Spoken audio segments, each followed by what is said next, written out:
to another episode of Turn Left. I am your host, Indiana's own Dana Black, coming to you live. Yes, all the way live from Black Pearl Studios, where we talk about Indiana politics from the left side of things. Well, it has been an interesting week. The ladies all over the country, we rallied. Our voices were heard, but I'm going to save that conversation because I want to talk about the Indianapolis Star and their articles that they published today.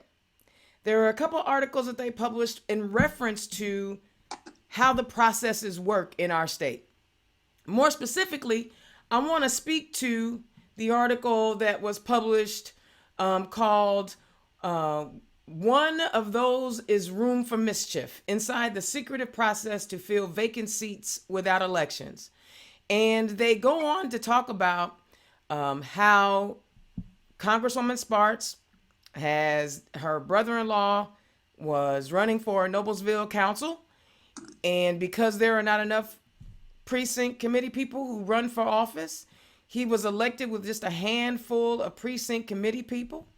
Same thing happened to her, how she was caucused in to the state house, and it launched her political career, and now she's the congresswoman for the state of Indiana in District 5.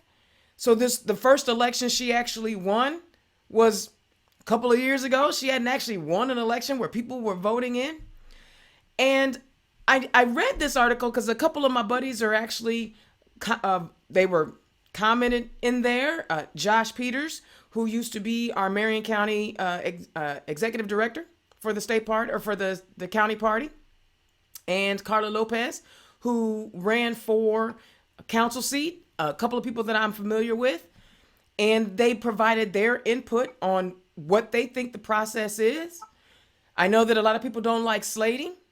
I know a lot of people don't like the way PCs are appointed.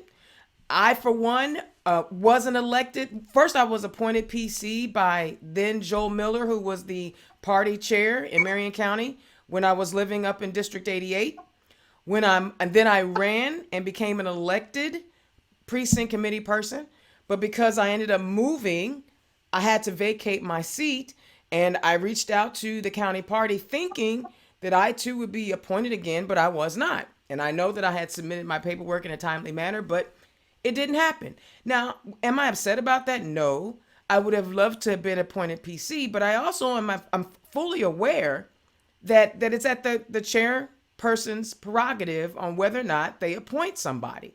And at the time, the chair decided that, or I don't know what the decision was, right? I just know that I was not appointed. And I'm okay with that because I know that I can run again. And probably the most frustrating aspect of that, of not getting appointed, is that there is not a precinct committee person in my precinct. So that was probably the most frustrating part, but I couldn't get upset about it because, again, it was at the discretion of the county party chair on who can be appointed a precinct committee person. And see, I know a lot of people get upset about these things, but this is why I tell you all of the time. If you don't like a thing, then you have to get involved to change the thing. The reason why the precinct committee chair seats are open is because people don't run for them. You can put your name on the ballot. Anybody can be a precinct committee person. And the thing that is disturbing about all of that is that a precinct committee person doesn't, if they're appointed, they don't actually have to live in the precinct. They don't have to live in the precinct that they were appointed to. So how do they know the community? How do they know the people in their neighborhood? They don't. I fortunately was appointed to a precinct that I actually lived in because we didn't have a Democrat in that precinct. Just like we don't have a Democrat in the precinct that I live in right now. But I remember all of you guys, a lot of you coming to me, complaining about the system, complaining about what's not fair and why somebody is picking one person over another person. And I tell you each and every time, it's written in law. Back in the 19th, and this article lays it out. You all need to read it. It is written in law that the county parties can choose their precinct committee people. But if you don't like it, you run. You compete. And once you're an elected precinct committee person, you cannot be unseated unless you move. The chair cannot remove you. You are now an elected official for your precinct. I plan to run again. Hopefully there's some competition. I want competition. I want to know that there's someone who wants to serve my precinct as much as I do. Wouldn't hurt my feelings, not one bit. But what drives me nuts is, y'all, they laid it out exactly how this thing works. And if you still want to complain about it and then don't do anything to rectify it or get involved, it's never going to change. You can't have an impact. Please understand how significant a precinct committee person's role is. They are the grassroots people. They are the people on the ground talking to the communities about what's going on, who they should consider voting for, all of that. But more importantly, the precinct committee people elect the county chairs. The county chairs elect the district chairs. And the district chairs elects the state party chair. So if you don't like something, if you don't like the way a thing is, then you need to become a precinct committee person. Also, when we caucus in people, because it's written in law, if we don't want it, we got to elect people so they can change the law. Sorry, that's just the way it is. And there's compelling reasons on both sides why we should caucus in versus having special elections. Depends on, there's good, valid reasons for both. I'm kind of like, I don't mind getting involved at the precinct committee level. I don't mind having that power. Yeah, that's power, right? But the most important thing is I think about Prosecutor Mears and how he was caucused in, and he was the exact person we needed at the time. That's a case where things went really, really well. I'm really proud of him and all the work that he's doing. But it was precinct committee people who caucused him in. And a lot of those people were appointed, not elected. See, so if you wanted to have some say on that, you got to become an elected precinct committee person. Those elections are not this year, and they're not next year. If I'm not mistaken, they're in 23. But I will verify to make sure, but I do believe those in 23. I plan on running. If you want to know how to run, hit me up. If you want to know what the duties are for a precinct committee person, do not hesitate to ask. Because it is definitely one of the most important roles in party politics. If you don't recognize its importance, talk to me. We can't change a thing. I listen to you guys all the time talking about how we need things to be different. But you can't be keyboard warriors. You can't be stay-at-home complainers and not get out here and do what's necessary to make those changes. Are we clear? Are we loud? Are we crystal clear? All right. I wanted to make sure I got that out of the way today because I get it. Y'all get frustrated at not understanding the process and not knowing the process and where's the transparency and all of that good stuff. But what I'm telling you is Indiana's Own knows. And if you want to know what to do, come holler at Indiana's Own and I'll get you hooked up. And we can make some real changes at every level of government. Every level. All right, that's my rant. Now, I got to tell y'all, I'm having a groupie moment. I get all super excited when I get the chance to meet some of our legends because this is Legends Week. I know that there are a lot of new candidates that are coming out. I know there are a lot of people, first-time candidates. There are people who are getting ready to make their run for office in 2022. They're declaring themselves. They're making themselves available and known to the public. But I think also, and I got to say this, and I want to be real clear. Yes, I encourage any and everyone to run for office who wants to seek office, who wants to be a public servant. Yes, I do. But I also want you to know what you're doing. I also need you to get out here and go to a training session. I also need you to talk to some people who have done it before. The same effort you put into getting your undergraduate degree or your certificate or whatever it is the same energy you need to put in to learn how to be a good candidate. It's not just about feelings. Yes, Feelings will get you there. It'll get you headed in the right direction, but you got to know what you're doing. Running a campaign is a science. It's a science. They have a whole curricula on it. IU has a whole school for it. There's a science to this thing. Don't just jump out here and pretend like you know everything when you probably don't. And I'm still learning. So that's why I think it's important that we have Legends Week so we can talk to people who have been successful. We can talk to people who have real live lived experiences. And one of my favorites, y'all, welcome to the show. Former District 40 state senator and a candidate for lieutenant governor back in 2012, and someone I can call a friend and a mentor, Vi Simpson. Vi, welcome to the show. Thank you. Thanks for inviting me, Dana. Absolutely. I'm excited about this because, like I said, I get to have my groupie moment. I get to, politically nerd out over here, getting the opportunity to talk to someone who has really created real changes in our state house. You're a legend. Not just because you have a beautiful face, but because of all the work that you've done. Tell the people who you are and where you come from. Wow. Well, as Dana said, I'm Vi Simpson. I served in the state senate for 28 years, which is a long time.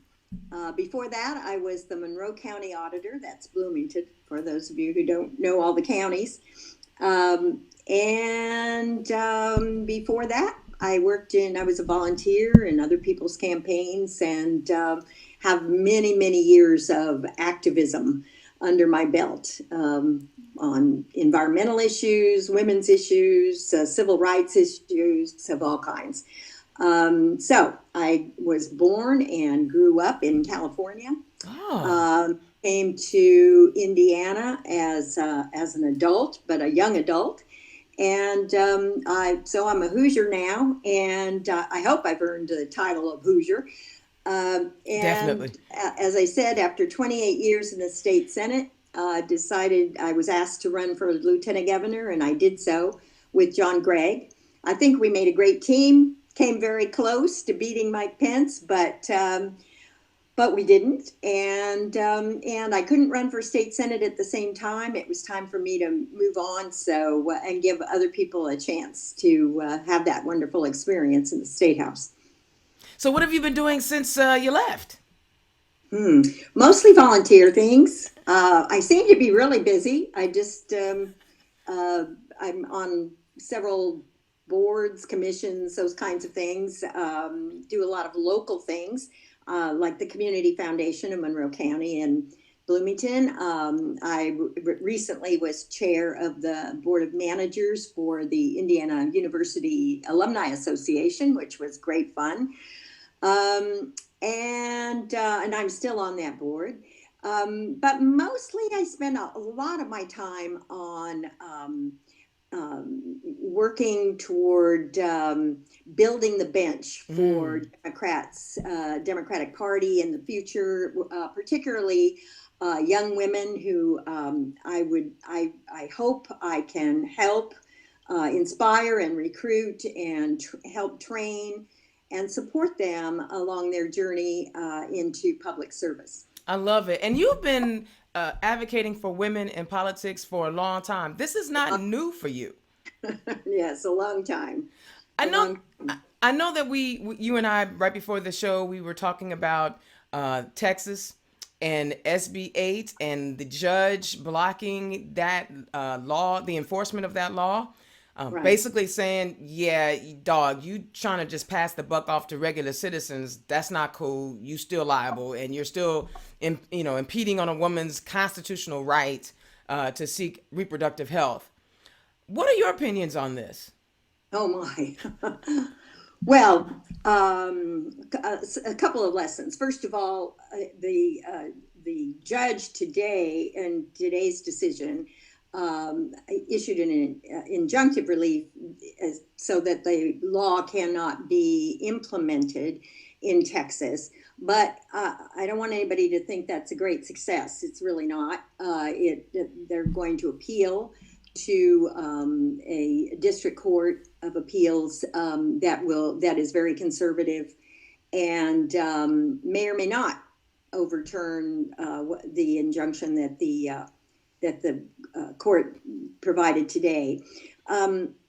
So there's still a long way to go for this bill, for the implementation of this law.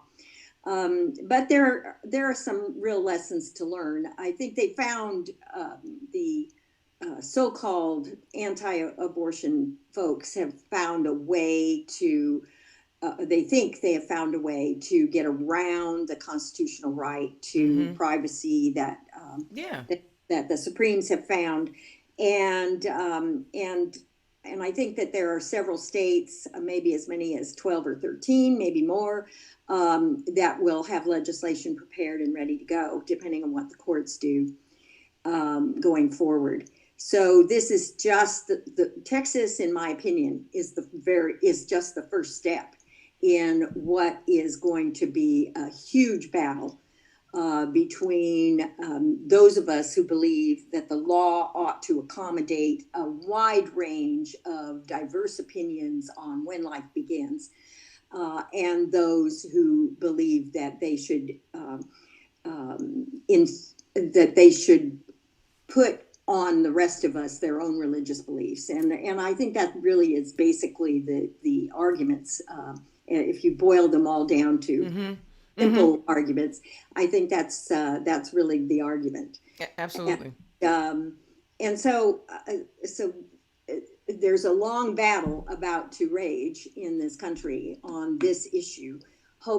People hope that it gets to the Supreme Court, so that the Supreme Court and this new conservative Supreme Court will have to show its true colors on Roe v. Wade and other issues.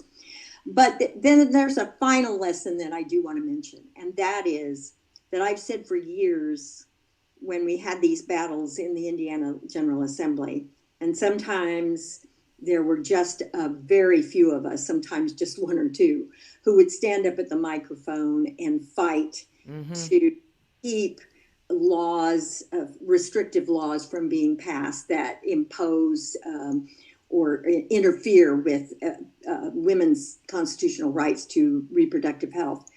And what I've always said is that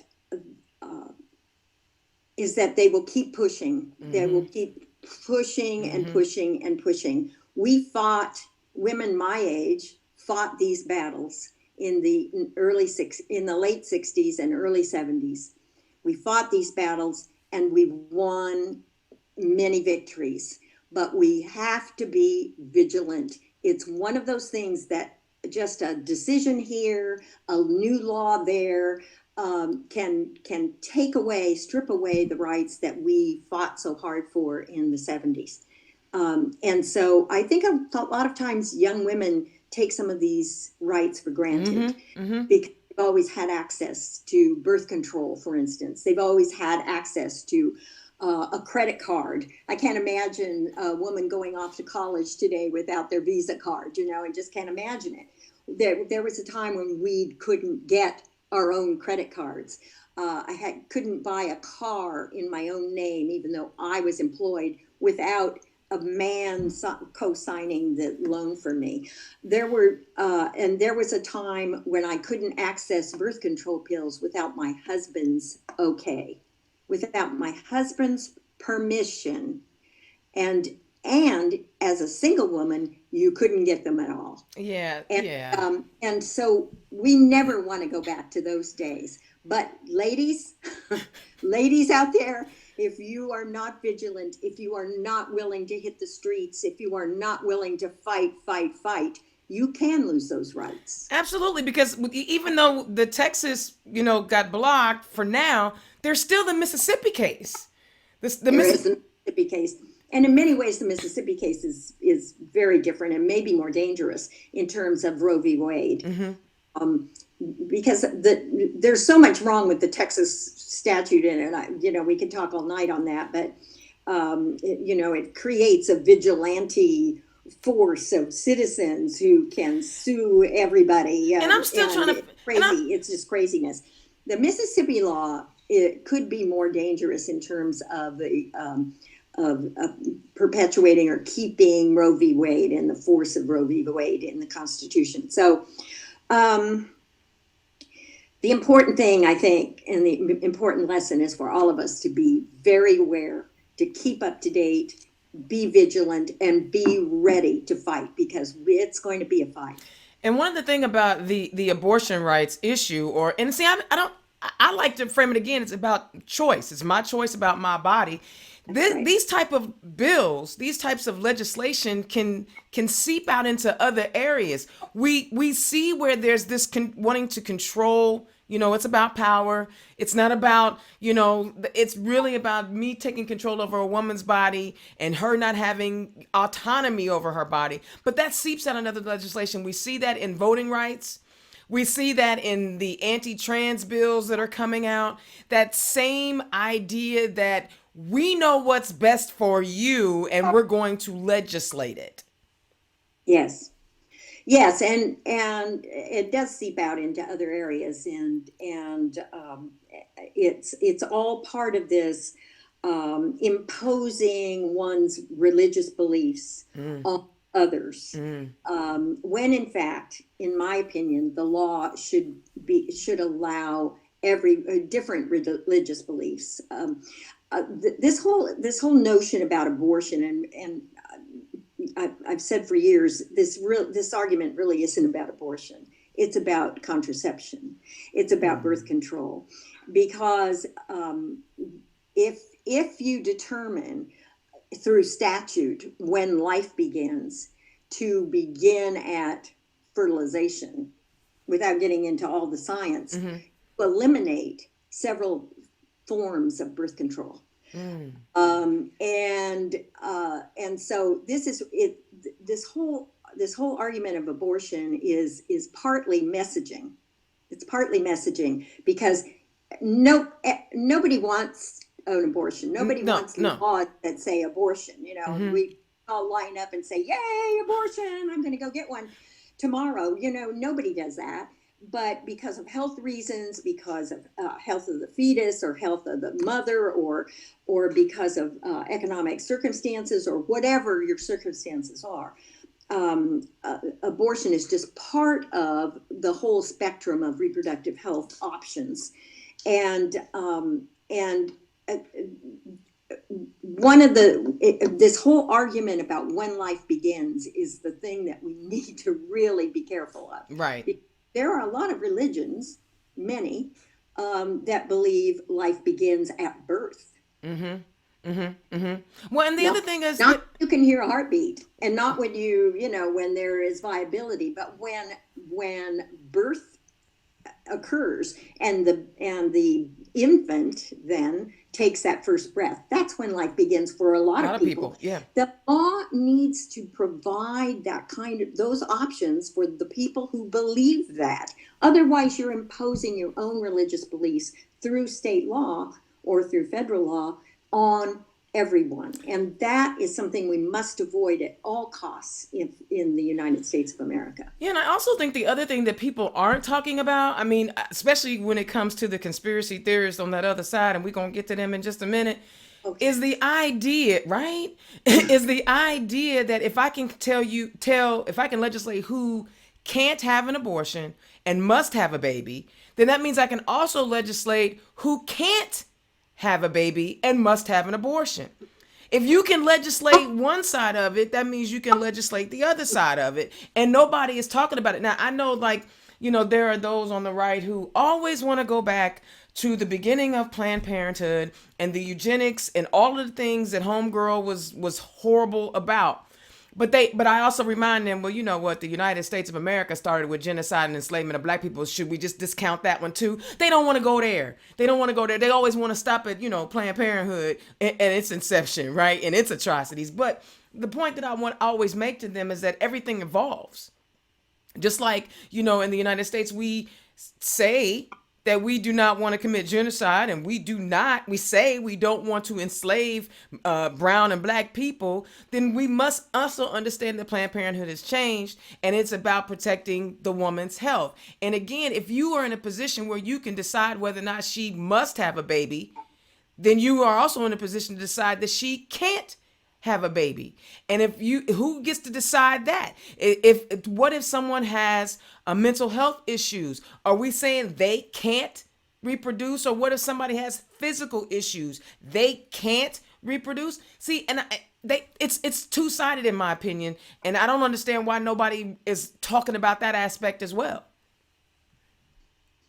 Yeah, I think there's a lot more to to this whole debate than people bring out in the debate itself. But I think that's true for Democrats and Republicans going all along. It's true through history, at least in the last couple of decades. Republicans are much better at messaging than Democrats love to explain everything, every detail. We want to share all this information. We want you to know. We want you to understand where we're coming from, right? We want you to understand the science and all of the emotional arguments. We want you. So we tend to talk too much. Republicans are great at condensing everything into one little sentence. Yeah, they're dealing with simple minds, so abortion is murder. Or back in the Equal Rights Amendment days, it used to be you're going to have to share a bathroom, you're going to have to share a toilet with men, or those kinds of arguments. They're great at that kind of messaging, which is misleading, of course, and lacks facts and information.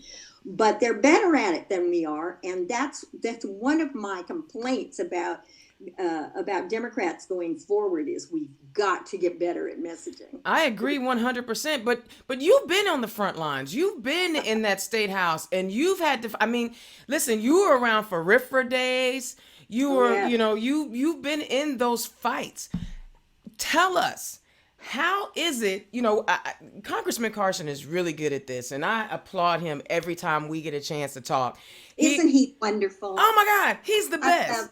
And I actually get to vote for him now, because for a long time You're so lucky, but I have always said that Andrew Carson is my congressman. Yeah, in heart and soul, he belongs to me. Yeah, and he is so, and I know deep down inside, like some of the stuff his colleagues on the other side of the aisle are talking about are insane, but he has this unique ability to not be disparaging. I've never heard him be disparaging. In fact, he finds a way to compliment them even when they really don't deserve it, and I applaud him for that, because I don't have that insight. But he talks about how necessary it is to work across the aisle. You've had to do that. You've literally had, and you were the first woman to lead our caucus. You were the first woman to lead a committee in all the years of the existence of the state of Indiana and our legislature. You were the first woman in the 80s. Talk about what it meant to be a woman in a leadership position and pushing us forward as women, and then having to have those really insane conversations on the other aisle and trying to find common ground. Well, I was elected to the Senate in 1984, and served for 28 years, always in the minority. So I, not in a super minority like we are now. Her colleagues now have to serve in that way, but we had other tools available to us because we could always break a quorum, but we had to learn to legislate from a minority position.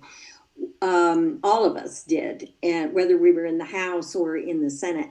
And you do that by relationship building. Mm-hmm. You have to make relationships and make friendships across the aisle. And so you find some people with whom you can find some common ground. There were people in some of my best legislative efforts. There was always a Republican that I could go and talk to and work together, learn to make compromises. And by the way, compromise has become such a nasty, bad word in politics. And let me tell you, every legislative body, whether it's a city, county council or a school board or whatever is, a legislative body, you have to compromise. That's how we legislate. Yes. It's not a bad word. It is a good word. And people who know how to compromise and get the best deal you can get, that's a good thing. They're better legislators for having that skill. So you have to make those relationships, and the relationships are really what count in a legislative process. Unfortunately, in today's legislature, in today's state legislature, there are very few of those relationships because it's so partisan. And I've talked to my colleagues who just they want out because they Wow. just don't want to do it anymore. It is it's really hard on you when you just are up against a wall all the All the time. time. You Yeah. can't find any common ground with people who don't want to compromise, who think they have the only right answers and the only right approaches to reaching the goals. And so it's not a good place anymore, unfortunately. And we need to elect some really good people to make changes Yeah. because it's gotten really difficult to legislate in that environment. Yeah, and that's got to be. I mean, and as a person who represents multiple minority communities, it's very very frustrating to feel like some older white dude in Marshall County knows what's best for me. I mean, and it's just the idea that they know what's best for me, and they probably don't have a lot of brown and black people in their communities. They probably have isolated themselves from the LGBTQ plus community and probably don't know any left-handers either. but, but I'm just and it's frustrating. But I applaud the work because I'm watching Fatty Cadora fight it out. Senator J.D. Ford hanging in, some fresh blood that has come in. I know that we had Stoops after you, and now Shelley Yoder and now has your seat. That's got to be pretty exciting. But I get what you're saying. It's got to be frustrating, I'm sure it for those folks to listen to it and go, wait a minute. You're supposed to be governing for all of Indiana, not just the people that you know or the big dollar people. That's the other thing, right? Like this Mitch McConnell nonsense. I mean, literally, I have a feeling. Washington drives me nuts. I ain't gonna go there. We're gonna stay in Indiana because I just don't. I almost want to call him the devil, but my mama would be mad at me if I did that. I'm just saying, you really would rather our whole economy tank instead of getting Biden, anyway. So, but as a woman, right? There's always those ceilings and those doors that kick in. What was it like? How did you manage to because you had to get some on our side because there's some fellas on our team that ain't always ready to let women lead or move out of the well, way. you know. yeah, especially when I first got there. Well, I'll share with you a little story. Um, I was quite young when I was elected. I had been county auditor for 4 years, but I was still fairly young by comparison to some of my colleagues. And I walked into the Senate that very first day, and I walked into the floor. Nobody was on the floor of the Senate yet in the chamber. And I looked up on the board, and there was my name on a nameplate that said Simpson. And I thought, holy cow, what have I done? It scared me to death because there were people in the Senate that I knew, people who had run for governor, people who had run for the U.S. Senate, people that who I admired and who had mentored me to run for the Senate. But I was so scared and nervous when I walked in there. And then we started the regular session a few weeks later, and I went to some committee hearings, and I sat there, and I was afraid to speak, right? And I dressed all up like, real buttoned up here, and I thought, oh, I got my business suit and everything, and so I had to look like a man in order, because there were only 4 women in the Senate, one of whom was Julia Carson, Oh, yeah.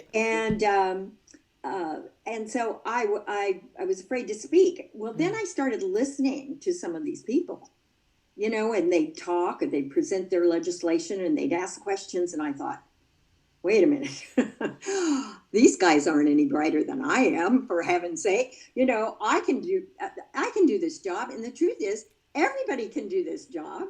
Everybody can do it. And, and, and it was like a light went on for me. It's like, wow, all I have to do is be brave. Mm-hmm. All Mm-hmm. I have to do is find inside me the self-confidence to do it, because I know I can put a sentence together better than a lot of these people. And I know that I've done my homework, because I actually read the bills and some of them hadn't. And I actually did my research, had some great staff people who helped me prepare. And it was just digging into me. It was just digging inside of me to find the confidence that I needed to step up. And so from that time on, I never really felt like I couldn't do the job or I wasn't up for it. I knew I was. And so I just had to, I worked really hard. Women often work harder than the men do in that environment. I worked really hard, did my homework. I was always prepared, and it took a while, even within my own caucus, for people to recognize that I could do the work, and that I could lead. But I remember right after I was first elected in leadership as the head of the caucus, the Democrat caucus in the Senate. I went to a leader meeting of the 4 caucus leaders, and the 3 men were all talking to each other. They didn't want to talk to me. And it was almost like, I don't know if you've ever walked into a room and had, somebody pat you on the head kind of thing. Are you kidding me? I'm a black lesbian. Isn't she cute? Are you kidding? Are you kidding me? Isn't she cute? Oh my Well, God. I kind of had that feeling as I walked into the room. And so I had to. My life every day. I had to find the confidence and the bravery and the bravado to say, hey, I'm here and I've got something to say. The same happened when I was chair of the budget committee. And I was the first woman to chair the budget committee. It was, they had a hard time and they got over it. Okay. You have to be willing to be persistent and prove yourself. And see, that isn't like, unfortunately, or fortunately, I'm not really sure how that goes. Being persistent and confident isn't a special skill. It is something that we all can have, right? Like you said, I had the same experience when, after RIFRA and Brian Bosman, the shenanigans he pulled to get that thing on the floor, it ticked me off and I wanted to run for office. And so I was like, but golly, how many credentials do I have to have behind my name?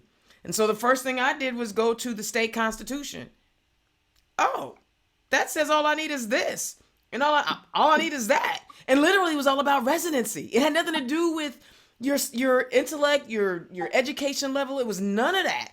It was residency. And your age. Age and residency. Well, I had, at that point, honey, I was well into my 40s. We was all past that part. But then you realize after listening, like you said, you listen to these people on the floor, or you listen to the people on C-SPAN, and you go, yeah, you're not that much. You're not brighter than me. I can say that with confidence. I have listened to some of these clowns, and I'm like, and you can't call them. I mean, I probably shouldn't, because I'm supposed to be building relationships if I want to run for office. But these folk out here just saying whatever. Like Representative Jim Banks right now is like bugging out, and he's driving me crazy with his race baiting, demagoguery and all of the nonsense that he's doing up in District 3. But he gets away with it because he has a safe district. But he's not offering anything. He's not putting up any new policies. He's not talking about what we can do to make District 3 better. He's just nothing. And I'm like, we can find 5 women at the cafeteria that would be a better representative than he is. but we just lack sometimes that confidence, or you know, like you said, I got the moxie. If I can walk around the world looking like this is a woman, and mind you, I'm not a millennial. You know, I was doing this you got to have that confidence, and I appreciate you sharing that story because it talks about the discovery. We have these perceptions of people, and our history has done that by exalting and elevating all of these men into greatness, but half of them couldn't feed themselves because they couldn't cook. When you think about it, you know. But there are reasons, legitimate reasons for women particularly to be afraid to run for office because they think that they don't have the same spheres of influence that men do, because we are not natural networkers. We haven't. Most of us have not had that training. We haven't had the opportunities. And if you can't network, you can't raise money, right? And it costs a lot of money to run for office. And so I think a lot of women shy away from that, which is one of the reasons why I really have spent a lot of my time out of the legislature working on how we can support women who run for office. It isn't just finding good candidates. There are lots of good candidates out there. Lots of young women who have the education, who have the moxie, as you said, who can be great candidates, but they don't always have the support systems that it takes to have a legitimate candidacy. Yeah, you're right. So it's up to the rest of us, I think, who feel that responsibility to get out there and help those women. We need to, sometimes women need the same thing men need, which are volunteers to make phone calls, to knock on doors. But sometimes they might need somebody to cook dinner for the kids while she's out knocking on a door. Or they might need other kinds of help, some might need somebody to help them with the fundraising, and some to put on a little party or something, or put on the coffees and help with the networking and help them broaden their sphere of influence. And so in addition to the money, it is helping women where they feel they need the help. Yeah. And so just asking someone, how can I help you, is really an important thing for those of us who want to support women running for office, because it may not be what you thought it was going to be. They may need you to make phone calls. They may need you to write your postcards, but they may need you to babysit on Saturdays while they knock on doors. Yes. They may need those kinds of support too. And so there's something each one of us can do. Yeah, absolutely. Don't have to be able to write big checks in order to help a woman run for office. There may be some other way you can help. Absolutely. I tell people all the time in my campaign in 16, no, I didn't raise a gob of money, but if I had just a few more volunteers to knock doors sharing my message, I could have picked up even more votes. Because it's not always about them, because the mailer probably didn't get as much traction as me physically going to people's homes and they're going, I've never had a politician knock on my door before. It's those little things. And I wanted to come back to the babysitting thing because I talk about it all the time. The Boone County Democrats did something that I thought was fantastic in 2018, and I think they resurrected it again in 2020. The young people who wanted to help out but were too young to go to some of the fundraisers because they were in bars, things like that, they actually volunteered to babysit. They coordinated, okay, well, some of us are going to go out and knock doors. Some of us are going to watch the kids. And it is something that they coordinated with these female candidates, because for some reason, I don't know what it is, and y'all have to explain to me. I don't know why men with kids don't feel like they need to find babysitters when they're knocking on doors, but women have to women have to jump through hoops. You know what I'm saying? They got to jump through hoops to find support. But talk about, like we talk about support, and I get that, and we want to put the mechanisms around candidates to help them. But one of the things that I get frustrated with, and it could just be me, and if I'm wrong, I'm sure you'll tell me. But I have a problem with people who show up to run for office and they're only doing it because they think they look good on a poster, or because oh, you we needed a minority, so I'm gonna run. And they don't have any plans.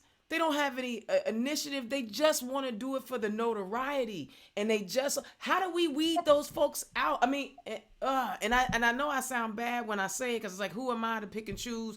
But we already have a whole host of clowns in office. We don't need any more.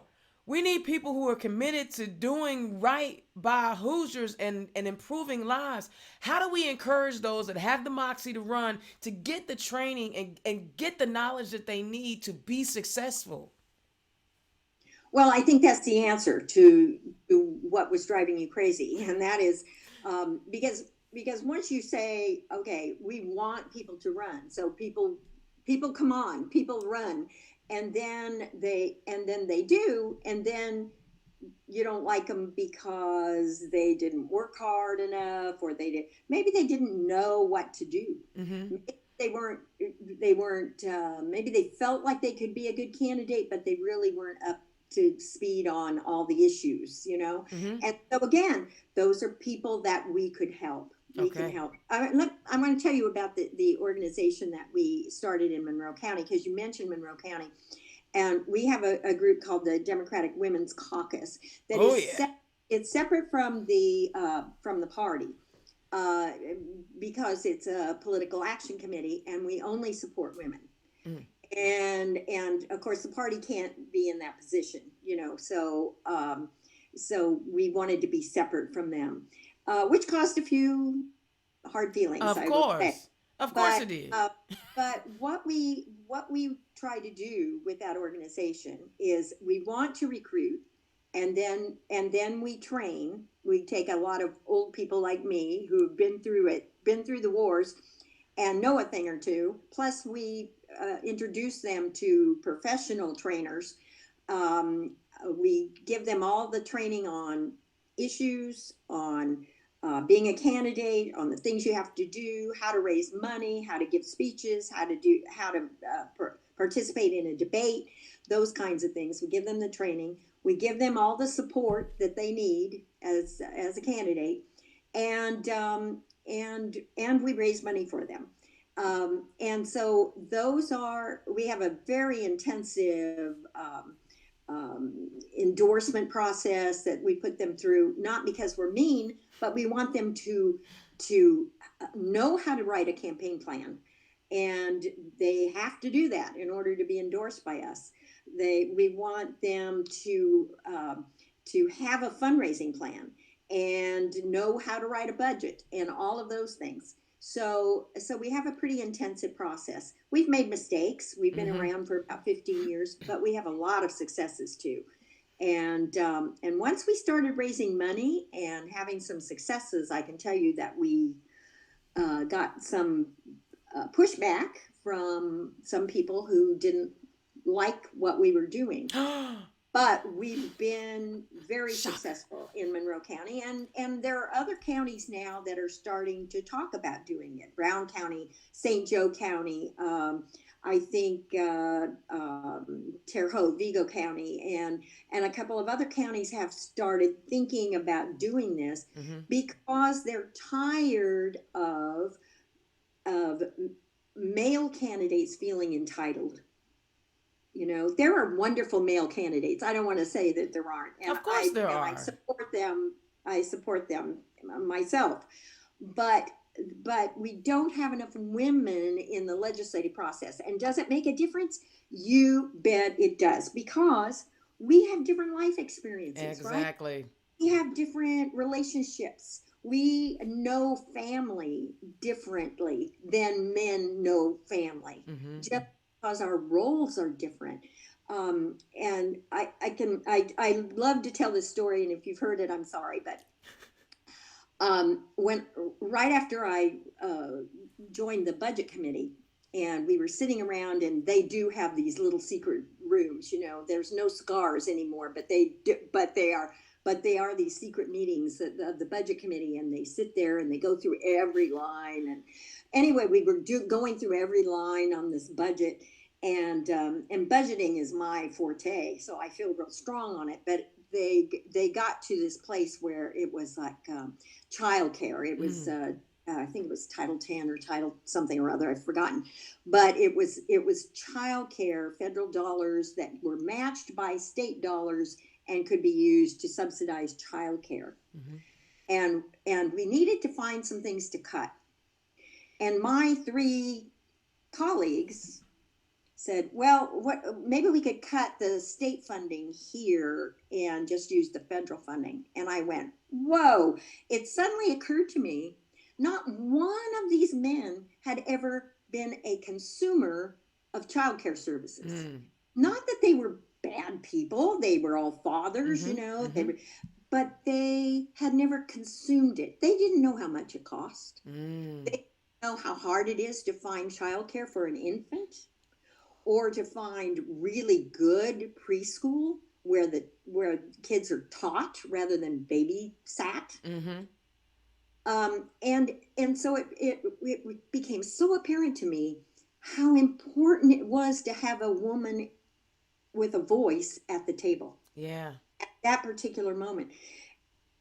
I'm no savior. I'm just one of several women, but there aren't enough women in enough seats at the table. And so it's time that we start creating the seats, bring our own chair if we have to. Absolutely. And I'm a proud recipient of the caucus, the Monroe Caucus, because I met Regina and Penny and the whole crew at a Federation event. When I first ran, I was just running for office. I was just introducing myself. I went to the Federation and they all came up, and you do your introductions. Public speaking is kind of what I do, so I guess I knocked it out the park. Yeah, I remember. You were there? I was there. They were writing me checks that day, and I went home and I was talking to my ex-wife, my ex-wife at the time, and they wrote me checks and they were digging in their pockets giving me money. And yeah. It was like, oh, I can do this. It was like that caucus was like the shot in the arm that said, yes. People believe in me. They heard me. They heard my message. They knew me running against Brian Bosman was a long shot, but they believed in my message and I was ready. But I also went and spent, I raised enough money so that I could send myself through a 4-day boot camp with Victory, where I was inundated with learning how to run a campaign. I wrote my business plan. My business plan was my high dollar donor, plea. I mean, I used all the tools, and I want people dig into it. We want you to run. If you got the passion to care for people, but we also want you to know what you're doing. we want you to be prepared. And let's talk about, we can't leave and not talk about Who's Your Women Forward. I know you.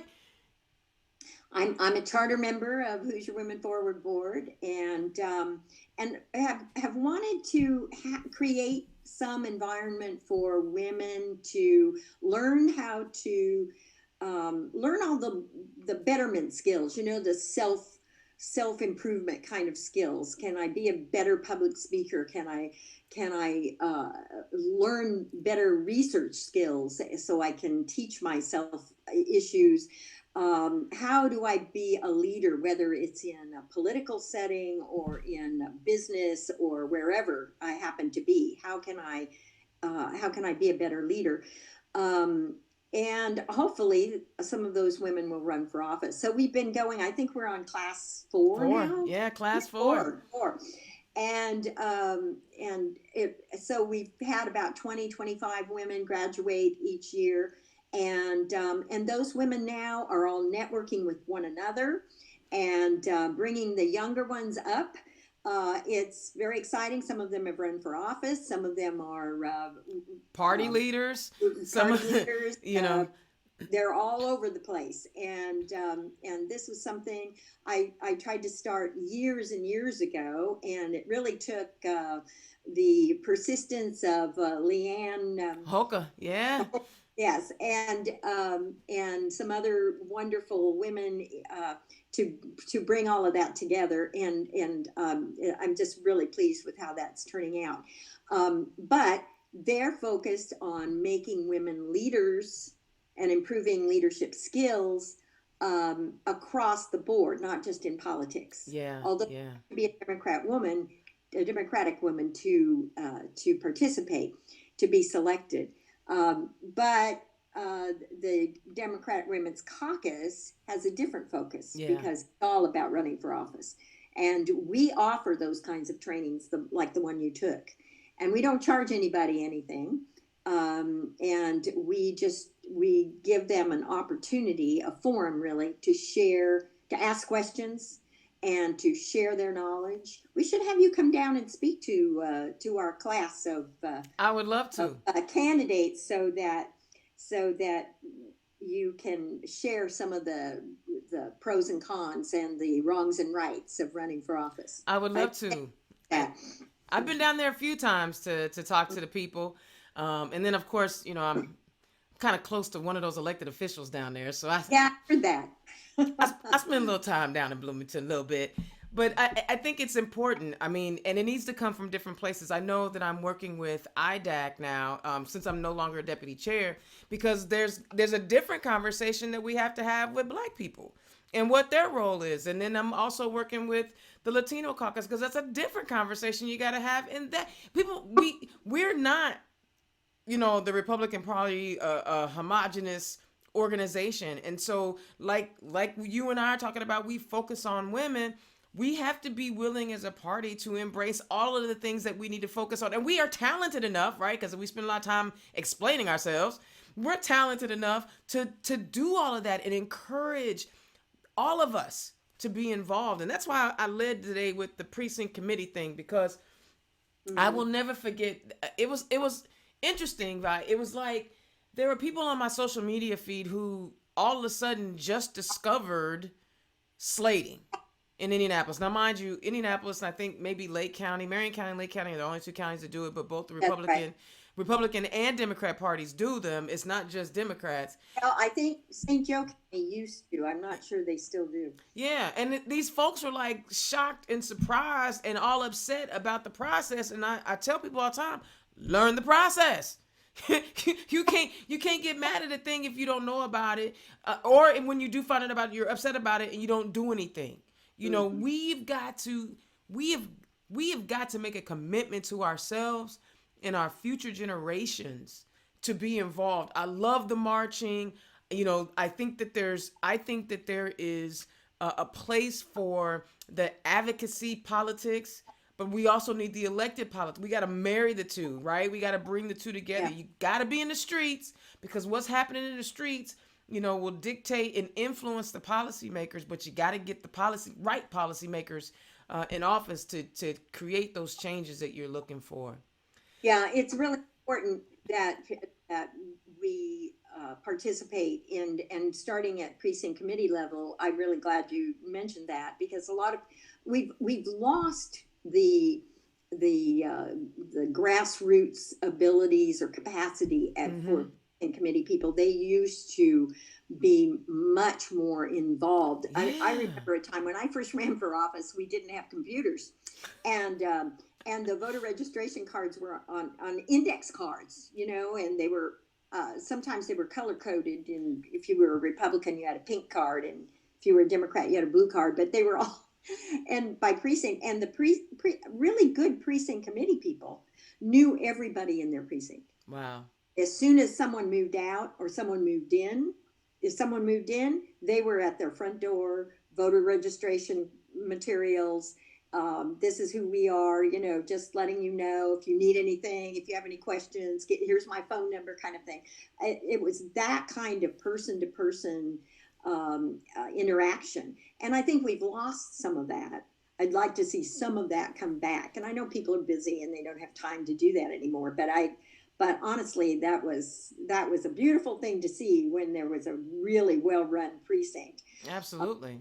I mean, Yeah, and part of the reason why yeah, people don't have time to do it, Vi, is because we've created an economy that says you got to give all of your life to working, yeah, to yeah. generating some funds, to Two keep a roof, jobs, three yeah, to jobs. keep a roof over your head and keep your Yeah, kids, yeah, clothed. So yeah. it's a lot of things happen on purpose. A lot of things happen, But what?